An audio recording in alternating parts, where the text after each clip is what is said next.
were written on Friday of last week when I was a completely different human, following many, many, many years of self-inquiry and practice.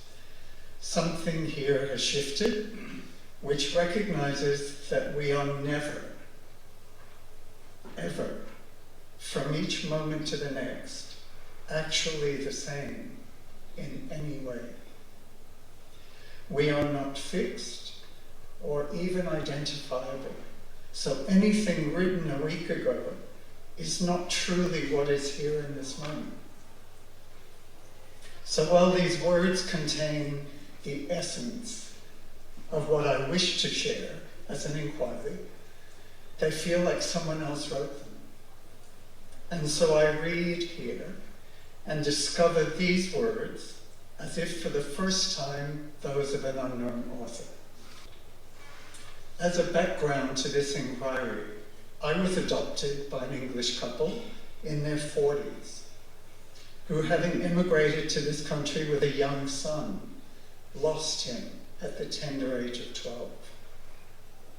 Their grief was palpable still during my young years, and they consciously did not impose rules or limitations on what fascinated me or drew me or inspired me to the degree that I was supported and given the freedom to explore and to non-identify with anything in particular. This planted seeds that allow me to be courageous, uncompromising, and sometimes provocative in my creative choices in life. Their son John's inability to realize himself beyond the age of 12 acted as the catalyst for their free, non-prescriptive way of raising me. Little did I realize how powerfully this would set me up. And so I begin with this inquiry. Have we simply been blocked or tethered to ideas or beliefs that we are not gifted creatively? That the hand of grace, so to speak, has not touched us? That the whisper of wild provocation and sideways seeing, the invitation and the spark of divine permission, has not chosen us? This would seem to infer that the act of creation is inspired by and from outside us. And while we do receive flashes of inspiration when in the outer world, does the creative urge or stirring come from outside us? I would put forward that creativity is an inside job, a rising up and outward of something urging to wrap itself around a broader, more open way of experiencing and of sharing through words or images or sound or movement, the shaping of sublime object, or the interruption of a string of notes in music followed by pounding silence, or a bringing together of words that wrestle and entwine themselves awkwardly and in surrender to the heart from which they sprung. If we view the creative act as something that is done, do we ignore or turn away from the very core of that which is creative, which is the way of being, the path along which the individual connected to the whole, living as the whole, finds an authenticity and a voice that whispers or cries out in both extraordinary circumstances such as a theater, or within the pages of a musical score, which weaves its way through glorious instruments or glows from the walls of a museum or gallery, and in turning away from the being nature or the creative act, we make it only something special and rarefied or or unattainable, or in the ordinary, everyday miraculous moments that we breathe our way through with creativity unseen or self-realized? Do we downplay the brilliance of existence itself? We all choose to dress in the morning.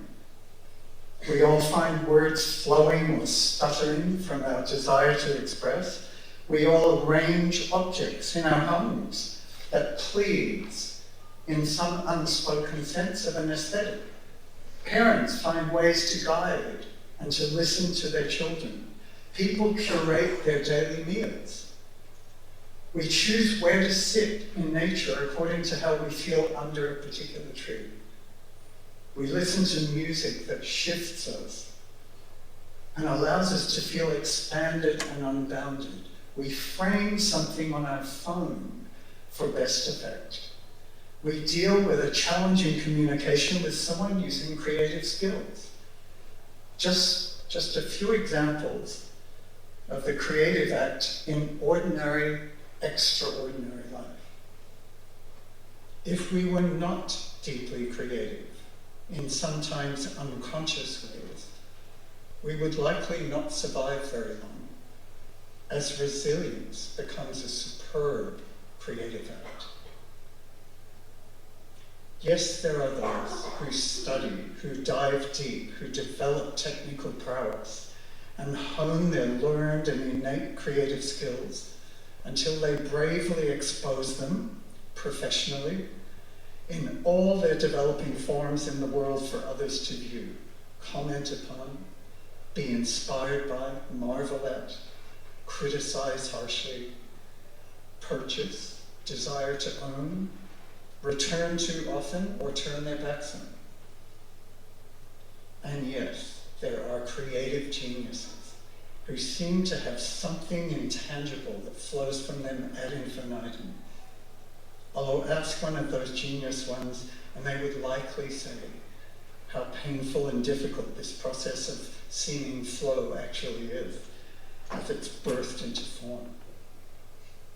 These humans have spent, in most cases, their entire lives intensely studying, working at, developing, bringing into being, which is what the word creativity actually means, risking the showing of, destroying work that does not reach the exalted heights to which they might aspire. Creativity can be a reaching for something, a yearning, a desire born from conflict.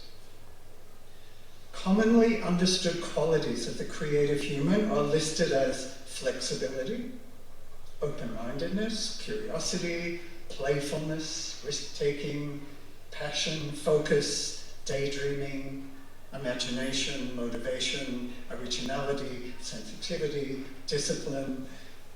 When I consulted the almighty Google for the qualities of creativity to see what was there, I found the 5 C's for creativity. One of the C's was creativity. I then read further. The ability to comprehend patterns that ordinary people do not understand. Once again, here is the separation of the ordinary from the extraordinary or creative human. So I begin to wonder why we continue to drink and guzzle the message that creativity is only for the special few. So okay, we're not all a Beethoven, or a Picasso, or a Da Vinci, or a Bob Dylan, or an Emily Dickinson, or a Coco Chanel, or a Basquiat, or Meryl Streep, or a Frank Lloyd Wright.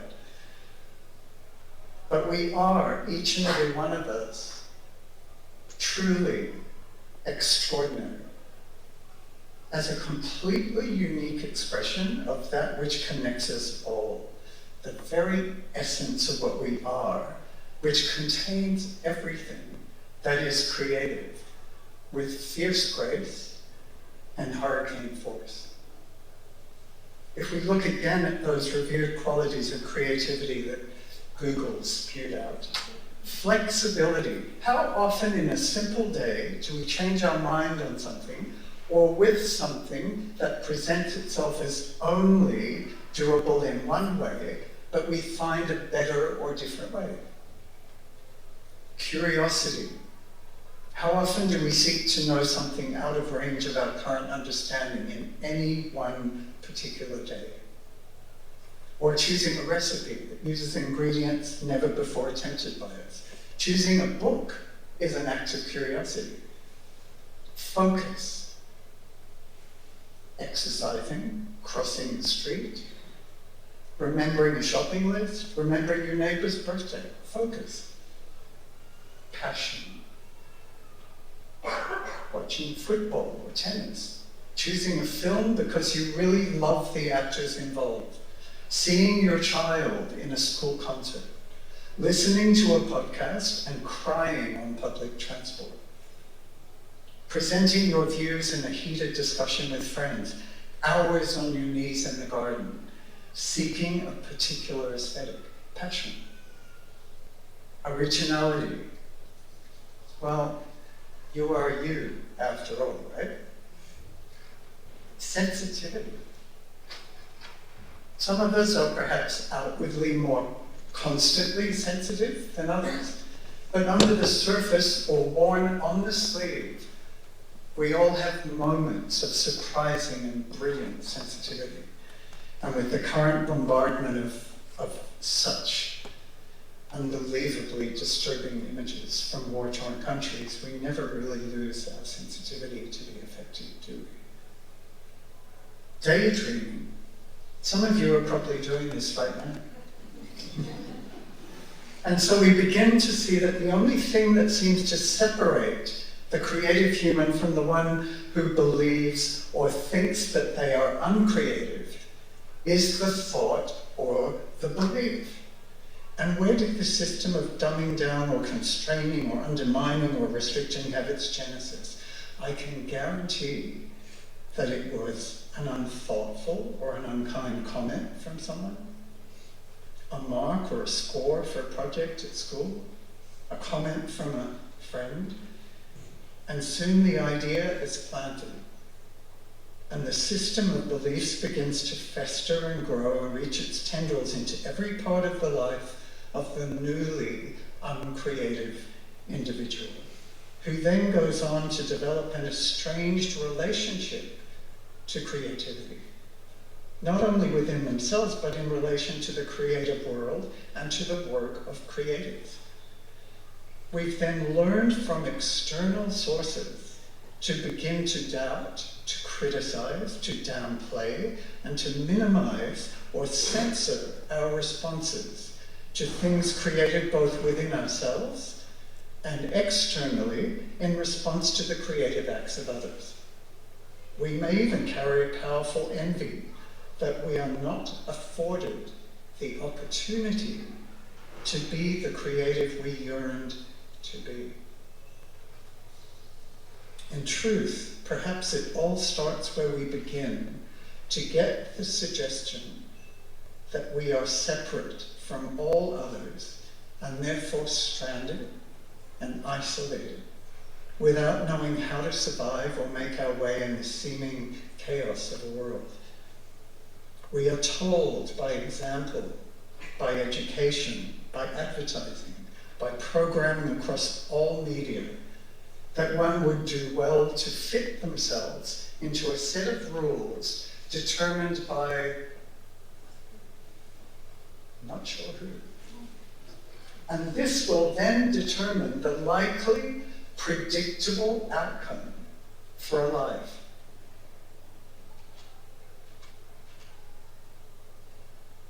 Have we lost our way in allowing, championing, celebrating, marveling, and supporting the creative voice wherever and whenever it appears?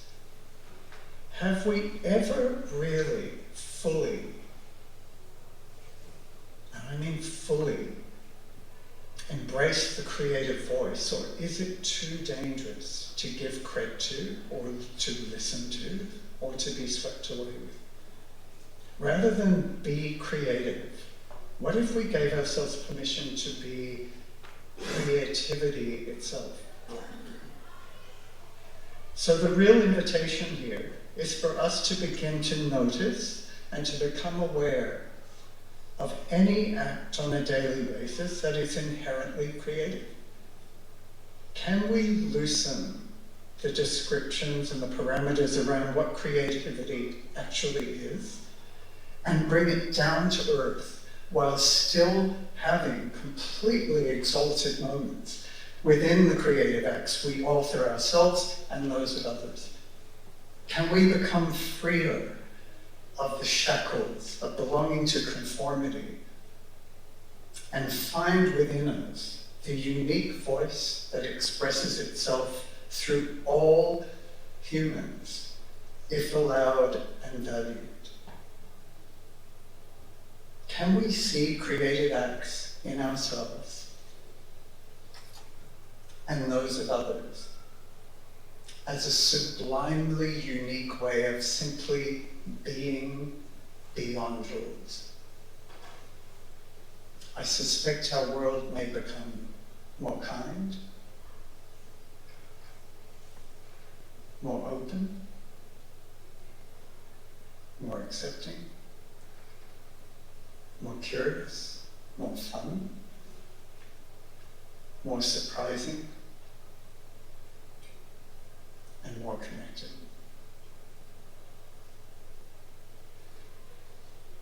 Shall we dare to give it a go?